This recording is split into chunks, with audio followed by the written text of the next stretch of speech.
बिस्मिल्लाहिर्रहमानिर्रहीम। अस्सलाम वालेकुम स्टूडेंट्स। आज के लेक्चर में हम बात करेंगे कंपैरिजन एंड कंट्रास्ट के बारे में। हम राइटर्स इंटेंट की बात कर रहे थे। पिछले टॉपिक्स काफ़ी सारे हम डिस्कस कर चुके हैं इस बारे में। आज कंपैरिजन एंड कंट्रास्ट के बारे में बात करेंगे।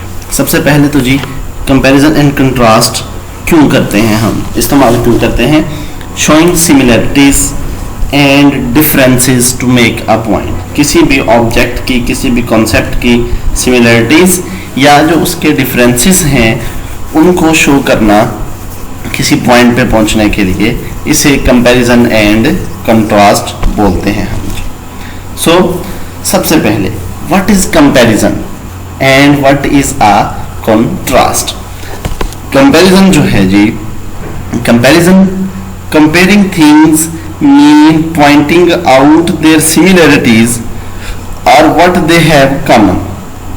देखिए कि जो कंपैरिजन है उसका मतलब क्या होता है कि पॉइंट आउट करना कि दो ऑब्जेक्ट के दरमियान सिमिलरिटीज़ क्या है, एक जैसी कौन सी चीज़ें हैं या उन दोनों में दो कॉमन चीज़ें क्या हैं। और दूसरा पॉइंट अगर कंट्रास्ट देखें तो contrasting things mean pointing out there differences. Contrast करने का मतलब होता है कि दो चीज़ों के दरमियान जो डिफरेंस है उसे पॉइंट आउट करना, उन दोनों में फ़र्क क्या है। Are where they diverge from one another, या किस चीज़ से वो एक दूसरे से डिफरेंट हैं, इसे हम कंट्रास्ट बोलते हैं। यानी कि सिमिलरिटीज़ किसी चीज़ की निकालना कंपेयरिंग होता है, और किसी चीज़ की जो सिमिलरिटीज़ ना हो, एक दूसरे से डिफरेंसेस हों जो, उसे कंट्रास्ट बोलते हैं। फॉर एग्जाम्पल ये देखिए चार्ट जो है एप्पल एंड ऑरेंज। अब अगर इसके कंपेयर करें तो कंपैरिजन में इसके ये आ जाता है कि ये फ्रूट हैं, दोनों राउंड होते हैं, दोनों में सीड्स होते हैं, दरख्त पे लगते हैं, दोनों मीठे होते हैं, न्यूट्रियस होते हैं, गेट जूस फ्रॉम देम। अब इनमें अगर इनका कंट्रास्ट देखें तो कंट्रास्ट में क्या हो जाता है, स्किन इनकी दोनों की डिफरेंट है, कलर एक दूसरे से डिफरेंट है, ठीक है, और बहुत सारी चीज़ें। सो कंपेयर एंड कंट्रास्ट का जो बेसिक डिफरेंस है वो ये है कि कंपेयरिंग सिमिलरिटीज़ और contrasting differences. So when to use comparison and contrast, आपने इस्तेमाल कब करना है इसे? Use comparison and contrast to show that, आप ये चीज़ें दिखाने के लिए आप कंपैरिजन और कंट्रास्ट को इस्तेमाल कर सकते हैं।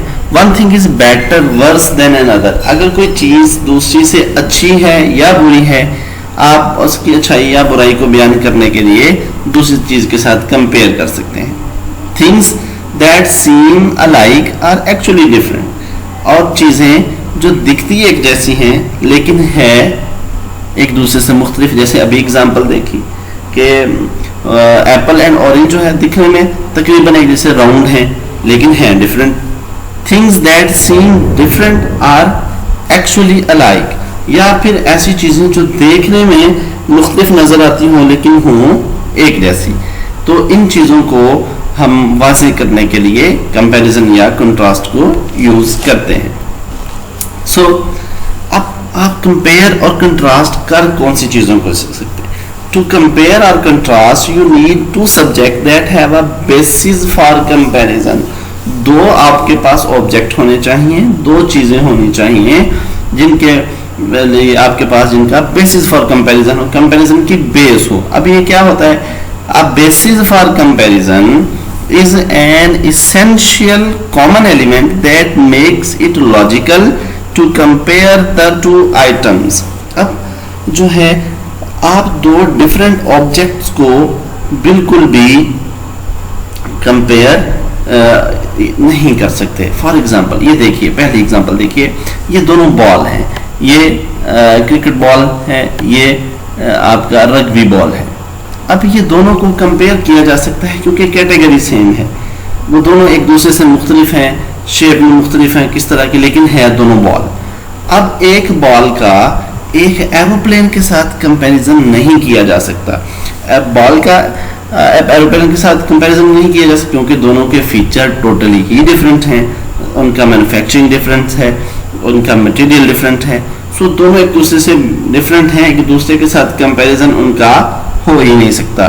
सो ये है बेसिस फॉर कंपैरिजन कि दोनों ऑब्जेक्ट जो है कैटेगरी एक होनी चाहिए उनकी कंपैरिजन करने के लिए, ताकि अब एक इंसान है तो एक इंसान का इंसान के साथ ही कंपैरिजन किया जा सकता है, अब इंसान का एक दरख्त के साथ कंपैरिजन नहीं किया जा सकता। इसी तरह ये देखिए जो सिंपल एग्जांपल्स दी हैं कि ये बॉल है तो बॉल का बॉल से कंपैरिजन हो सकता है, बॉल का एक एरोप्लेन के साथ कंपैरिजन करना सही नहीं होगा।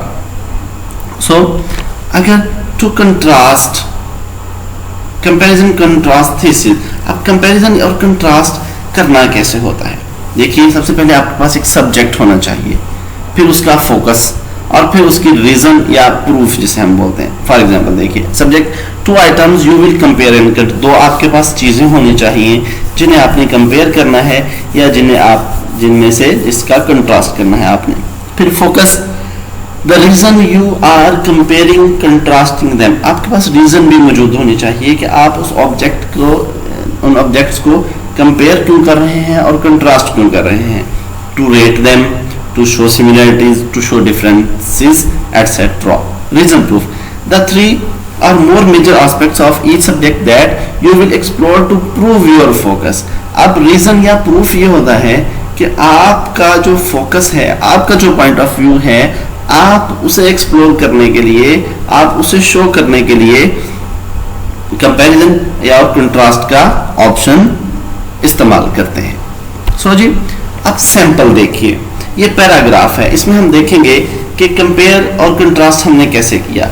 अगर पैराग्राफ को रीड करें, although Macs and PCs, Macs जो है ये मैकबुक होती है, एप्पल कंपनी के जो कंप्यूटर होते हैं उन्हें मैक बोलते हैं, and PC perform many of the same situation, यानी कि मैक और पीसी जो हैं एक जैसा ही फंक्शन प्ले करते हैं। The Mac is superior machine, लेकिन जो मैक है ये मशीन अच्छी है बिकॉज क्योंकि it's not vulnerable to viruses, is easier to operate and offer more sophisticated graphic applications.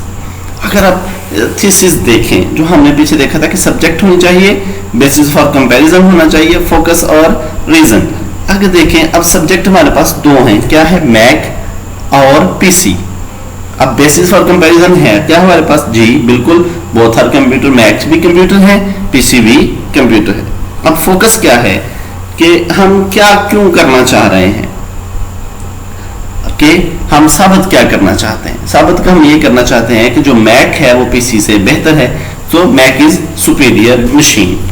और रीजन सबसे आखिरी कि वजह क्या है, ये क्यों सुपीरियर है, क्योंकि नो वायरस, इसमें वायरस नहीं आता, इजी टू यूज है और इसमें ग्राफिक्स बेटर हैं। सो ये हमने कंपेयर किया दो कंप्यूटर्स को, ठीक है जी। और टेक्निकली ये कैसे करना चाहिए, कौन से स्टेप्स हमें फॉलो करने हैं। सब्जेक्ट्स, पहले सब्जेक्ट देखिए कि कौन कौन से हैं, फिर आप देखिए कि क्या आपके पास बेसिस फॉर कंपैरिजन है, फिर अगर बेसिस फॉर कंपैरिजन आपके पास मौजूद है तो फिर देखिए कि आपका फोकस क्या है, आप कंपैरिजन या कंट्रास्ट करने के साथ आप साबित क्या करना चाहते हैं, आपका पॉइंट ऑफ व्यू क्या है।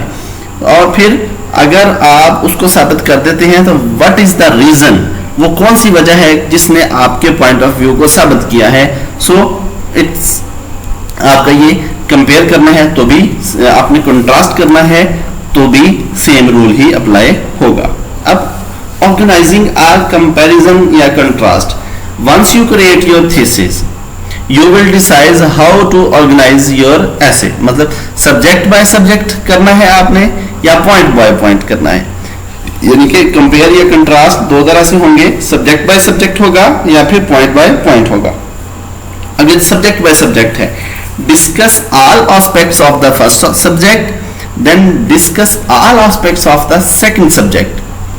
This is used to emphasize overall similarities or differences, यानी कि आपने कंपेयर या कंट्रास्ट करना है एक सब्जेक्ट टू सब्जेक्ट, तो आप ऐसा कीजिए कि एक सब्जेक्ट के अंदर जितने भी पहले सब्जेक्ट की जितनी खूबियां हैं, अगर आप सिमिलरिटीज कर रहे हैं, अगर आप कंपेयर कर रहे हैं, उन्हें ले लीजिए और उन्हें कंपेयर कीजिए दूसरे ऑब्जेक्ट की खूबियों के साथ। और फिर अगर आप कंट्रास्ट कर रहे हैं तो पहले ही सारी एनलिस्ट कर लीजिए जितनी डिफरेंसेस हैं पहले सब्जेक्ट की वो सारी दूसरे के साथ उन्हें कीजिए।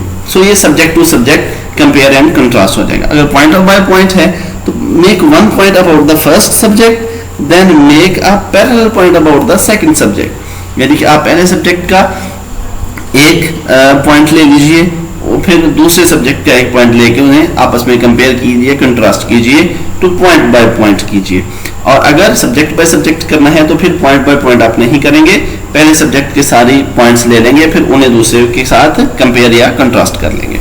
सो ये दो तरीके से। अब इसके बाद कहते हैं be consistent, because you will be switching between two subjects you may forget to be considered consistent in style, tone and grammar। हाँ जी, consistent मतलब कहता है because you will be switching between two subjects, आप दो subjects के बारे में बात कर रहे होंगे तो आप कंसिस्टेंसी को, आप स्टाइल को भूल सकते हैं, आपकी टोन चेंज हो सकती है, ग्रामर चेंज हो सकती है। अब कंपेयर एंड कंट्रास्ट मेथड को अप्लाई करने के लिए आपने जिन पॉइंट्स को जहन में रखना है वो ये है कि use the same verb tense to discuss both subject. यानी कि अगर आप सब्जेक्ट टू सब्जेक्ट कर रहे हैं, चाहे आप पॉइंट टू पॉइंट कर रहे हैं, तो आप पहले सब्जेक्ट की सिमिलरिटीज जो पॉइंट्स डिस्कस करेंगे जिस टेंस में जिस वर्ब के साथ वो करेंगे, सेकंड के भी उसी वर्ब और टेंस के साथ होने चाहिए। दूसरे नंबर पे use the same aspect of each subject. अब दोनों के सेम एस्पेक्ट्स को यूज कीजिए। Talk about aspects in same order for each subject. जिस ऑर्डर में एस्पेक्ट्स के जिन पॉइंट्स को, जो पॉइंट उसका डिस्कस होगा वही पॉइंट उसका डिस्कस होगा, तरतीब दोनों की एक ही होनी चाहिए। Use transitions to move the reader from one subject to the other. और कंपैरिजन कंट्रास्ट, अब इसकी समरी क्या है, जो सारा हमारा लेक्चर समराइज करें अगर तो comparing points out similarities, contrasting points out differences, सबसे बेसिक बात। फिर subjects must have a basis for comparison। अगर कंपेयर करना है तो सिमिलरिटीज होंगी, पॉइंट आउट होंगी, और कंट्रास्ट करेंगे तो डिफरेंसेस पॉइंट आउट होंगे। और फिर आपके पास बेसिस फॉर कंपैरिजन जरूरी है दो ऑब्जेक्ट को कंपैरिजन करने के लिए। अब जो थीसिस है आपका, जो जिस तरीका कार को हम वाजे करेंगे, तो सब्जेक्ट्स दो और दो से ज्यादा भी हो सकते हैं। फिर आपका फोकस होना चाहिए कि आप साबित क्या करना चाहते हैं, फिर उसकी रीजन भी आपके पास होना चाहिए कि कौन सी रीजन है जो आपके पॉइंट ऑफ व्यू को साबित करती है। और फिर सबसे आखिर पे हमने कहा कि remember to stay consistent, style, tone और ग्रामर, और उसका जो ऑर्डर है वो आपके लिए सेम होना चाहिए। यानी कि जो सिमिलरिटीज अगर डिस्कस कर रहे हैं तो दोनों ऑब्जेक्ट की, दोनों सब्जेक्ट की आप सेम स्टाइल में, सेम टोन में, ग्रामर सेम होनी चाहिए, टेंस सेम होना चाहिए, वर्ब सेम होना चाहिए आपका, और उसका ऑर्डर भी सेम होना चाहिए। सो जी ये हमारा आज का टॉपिक था, compare and contrast. So that's all from the lecture. I hope कि आप लोगों को अच्छे से समझ आ गया होगा। अगर फिर भी किसी का कोई क्वेश्चन हो, आई एम हियर। इंशाल्लाह अगले लेक्चर में हम एग्जाम्पलिफिकेशन के साथ दोबारा आप लोगों के साथ मुलाकात होगी। आज के लिए इतना ही। अल्लाह हाफिज।